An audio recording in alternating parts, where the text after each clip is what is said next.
What's up, what's up, what's up, world? It's Jason, and today we're finishing up my brand new audio rack, and I'm pumped to share this with you and to bring you along for the completion of my new audio rack. This audio rack is going to support my DJ performance events, but it's also going to be used for very interesting and small space, small footprint style locations. Also will be used for wedding ceremonies in the future, and it's an update that I've been working on for a little while. Now I want to share with you, in full disclosure, this video has been shot in a couple of different segments because when I first went to record and shoot this video, I realized after I got started that I was missing some components, which is a huge lesson learned, especially if you are in the process of building or considering building a rack or updating your rack in the future. My lesson learned that I want to share with you up front before I even get started is take your time, make sure you have all of the components in hand, and then start your box.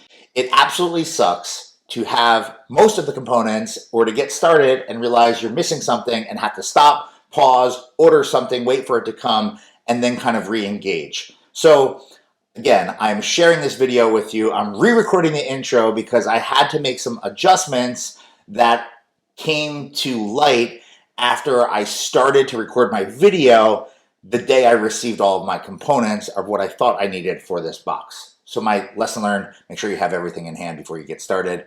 I learned I didn't have everything because I didn't really properly lay it out, and I would say that's my key takeaway for anyone that's looking to do this in the future. Okay, now let's get into the rack. So the rack here is really to help me in these very new style environments that we're working in as a result of the COVID pandemic. We're working in backyards, we're working in untraditional spaces where the framework for our events is very different. They're not as production rich, or they may have other elements of entertainment involved, but it needs to work, it needs to be flawless, it needs to be not only something that delivers excellence, but it has to be very small space sensitive. It has to be something I can move around easily, and I'm pumped because I think I figured it out. I think I'm super happy with it, and I can't wait to get this box on the road very, very soon.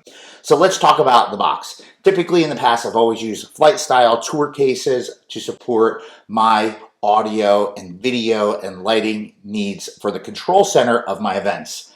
I've opted to go a different direction for this specific box as a direct relation to the types of events that we're seeing as a result of COVID and all the different nuances surrounding the framework of these crazy events that we're doing. So this box is a perfect solution for my audio needs. It's going to support my ceremonies, and it's going to give me a lot of power to deliver excellence in a very small footprint. In lieu of going into a road-ready case like I typically do, or to build something in a box, in a frame that sits within a piece of DJ furniture, I've elected to do this as a standalone unit, and I've elected to use the SKB Shallow plastic box system. Now I'm using two six space boxes and the caster unit that all kind of come together as one unit. They can be separated or individually used as well, which is, I think, is really, really good, especially if you have to kind of maneuver in and out of a small ceremony space, or you don't have the ability to roll directly up to the place where you're working. And I think it not only is a reduced footprint from a typical rack system, 16 space or whatever, but it also reduces the weight significantly. So it makes it very easy to kind of move things around. Now let's talk about the components in this box. We'll start with power. I'm a huge fan of the Furman power conditioners, and each one of my boxes will have its own power conditioner so that we have outlets as well as we can monitor the usage of the power being used from that system, as well as looking at the power being fed to the system from the tent, the wall, the source, or however I'm getting the power to the box. Going through some of the other elements of the box, the mixer, we're using a QSC Touch Mix 8. I love this mixer for a lot of different reasons. Mainly, it gives you a lot of control. It's super tech. It can be bonded with a router, and you could use it and control it on an iPad, which gives you additional flexibility. And then there's a whole suite of services and a whole suite of inputs and outputs so that you can isolate, you can tweak, and you can adjust this mixer and the settings so that it perfectly pairs and perfectly works with the environment or the system that you're using. So their system could be different with 2 subs and 2 tops or 4 tops, or if I'm using RCF or Evolve or whatever. I love it.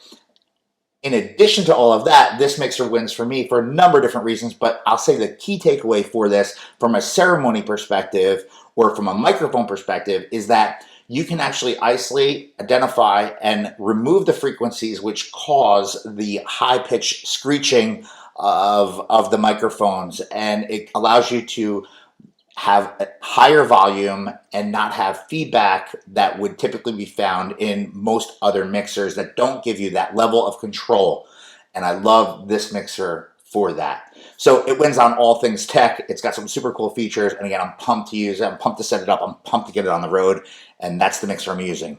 In addition to the mixer, let's talk about microphones for a second. I'm using a combo unit, which I received from AGI Pro DJ. It's a Shure unit. I'm using the QLXD system that has not only handhelds, but has lapels, lav mics that I can actually use for ceremony purposes. Gives me a lot of flexibility. It works within the digital frequency range, so I don't have to worry about interference. And these mics absolutely smash. Super happy with the QLXD line, which is a cost-effective way to kind of use the latest and greatest technology from the Shure mic universe for private events and whatnot. Love those mics. In addition to that, I've got some racking components, a drawer where I keep everything in it, as well as connectors and different things for other people that might need them in the future at my events. We have power modules. We have a RedCo cable patch panel. I'll put a link up over here as to why you need to use these things to save yourself time in the future. I've got a whole universe of cool cables with all different colors so that I can identify what is going where, and if there's issues with anything, it's super easy to troubleshoot when you're in the flow of an actual event. And I believe that is it. All right, guys, so now it's time to get started. So let's jump right in, and I'm going to show you some time-lapse footage of the construction of this box and all the different adjustments I had to make it come together.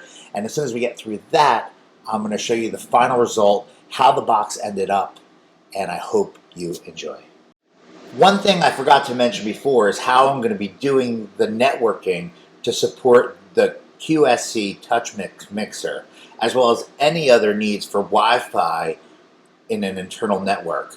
So I'm just simply using an old Apple router that I had laying around in my universe of, I guess, fossils in terms of equipment, and I'm just installing that in the box. I'll be able to connect to the QSC Touch mixer and create a local area wireless network that I can attach to that router with an iPad or any other device in the future. That's kind of simply how I'm doing it. I'm installing it underneath the rack. I'm tucking it away. It doesn't really need to be accessible other than just to make sure the power is on and for the first time you set it up. So that's kind of like my hack on how I'm doing the wireless part of it. Let's get back to the build. Okay, guys, here it is, the final product, the end of the audio box portion of this rack build. As you can see, it's all laid out. Everything is zip tied and in. I may replace the plates on the back of this unit in the future, but for now, it's ready to go. It's ready to fly. Everything's been tested, and I can't wait to use this box in the future.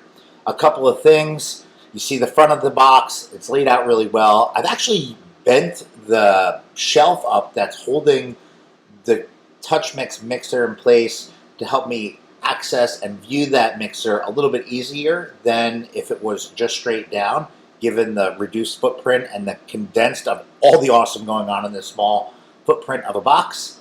And you can see that I put my RedCo panel on the front of my box, and typically you would do this in the rear of your box, but I did it in the front for a couple of reasons. Mainly, when you're ever working at an event and if you have live musicians that are tapping in, or even with some of the cinema teams that we work with from time to time, you notice that sometimes these cinema teams come in late or they actually leave early, and to reach around the box when you're in the middle of a set, or to kind of dig things around or move things around or to patch someone in or take them out, it can not only cause a little bit of stress, but there's a lot of things that can happen. And if you're in a tight space, a tight, small footprint, having it easily accessible makes things super useful. It's something that I wasn't a big fan of in the past, but now it's how I'm setting up all my boxes. Just makes things super easy, and it gives you a lot of flexibility when you're in the middle of a show not having to kind of go round and round and pull things apart. Flexibility is kind of maybe not the right word, but I think you understand what I'm saying. Anyway, this is the total finished product of what we're working with here. I appreciate you checking out this video. If you found value in this video, or you want to contribute to the conversation, drop in the comments below. Let me know how you're doing it. Let me know what you think I could do better in terms of corrections, solutions, or equipment modifications. And be open to sharing what you're doing and how and why you find whatever that is useful, successful, and something you can't kind of live without.